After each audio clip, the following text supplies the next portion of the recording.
Hello મિત્રો, આજે આપણે ધોરણ 4 વિષય પર્યાવરણ એકમ 6 રિયાની મુસાફરી આ એકમનું આપણે સ્વાધ્યાય પોથીનું સોલ્યુશન આજે જોવાના છીએ। પ્રશ્ન 1, ટિકિટ ચેકર ટિકિટમાં શું તપાસે છે?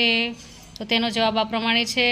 બીજો, મુસાફરી કરવા અગાઉથી ટિકિટનું બુકિંગ શા માટે કરાવવું જોઈએ? તો તેનો જવાબ પણ આ પ્રમાણે છે। જંક્શન એટલે શું? પછી 4, રેલવે સ્ટેશન પર કઈ કઈ દુકાનો હોય છે? 5, અગરિયા મીઠું કેવી રીતે પકવે છે? તેનો જવાબ પણ આ પ્રમાણે છે। 6, કચ્છના નાના રણમાં રિયાએ શું શું જોયું? તો તેનો જવાબ પણ આ પ્રમાણે છે। હવે આગળ પ્રશ્ન 2, વર્ગીકરણ કરો। તો અહીં આપણે અલગ અલગ રીતે વર્ગીકરણ કરવાનું છે।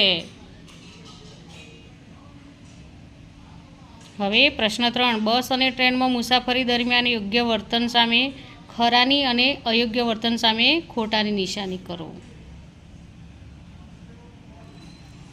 હવે પ્રશ્ન 4, ટ્રેન કે રેલવે સ્ટેશન પર જોવા મળતા વ્યવસાયકારોને ઓળખો અને તેમના કાર્ય વિશે લખો।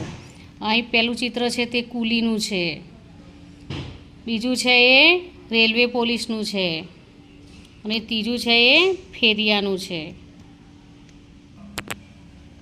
પછી આ ચિત્ર છે એ ટિકિટ આપનાર અને આ છેલ્લું ચિત્ર છે એ ટિકિટ ચેકરનું છે અને એના કાર્યો વિશે પણ લખવામાં આવ્યું છે।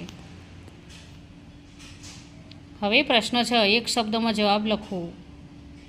રિયાની ટ્રેનનું નામ, કચ્છનું પ્રવેશદ્વાર, મીઠું પકવનાર, ટ્રેનમાં ટિકિટ ચેક કરનાર, ટ્રેનને થોભાવવાની જગ્યા, તે બધું લખવાનું, એના જવાબો લખવાના છે। પ્રશ્ન 7, આપેલા વિકલ્પમાંથી સાચો વિકલ્પ શોધીને બોક્સમાં લખવાનો છે।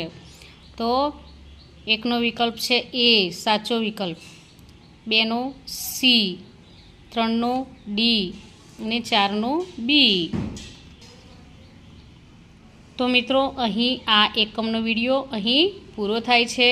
જો તમને આ વિડીયો ગમ્યો હોય તો લાઈક, શેર અને સબસ્ક્રાઈબ ચોક્કસથી કરજો અને જેને જરૂર છે તેને શેર પણ કરજો। બાય।